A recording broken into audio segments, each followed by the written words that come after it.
नमस्कार मंडळी, आज आपण रात्रीला करत आहोत मिक्स डाळीचं वरण आणि बाजरीची भाकरी. खूपच टेस्टी असं डिनर आहे.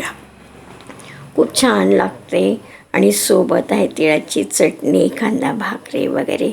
आपण बाजरीची भाकरी प्रथम करूया. गरम पाण्याने कणिक भिजवली आहे आणि इकडे वरणाला पण फोडणी घातलेली आहे.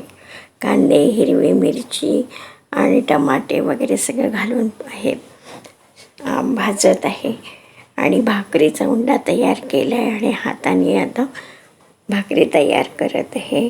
बाजरी ही पौष्टिक आहे, तुम्हाला तर माहितीच आहे. सोबत मिक्स डाळीचं वरण फारच छान होतं, म्हणजे भरपूर पौष्टिक तत्व आहे त्याच्यामध्ये. प्रोटीन्स तर आहे, शिवाय विटॅमिन्स पण आहे आणि शिवाय टेस्टी पण आहे. तर तुम्हाला नक्की आवडेल, तर तुम्ही नक्की करा एखाद दिवशी.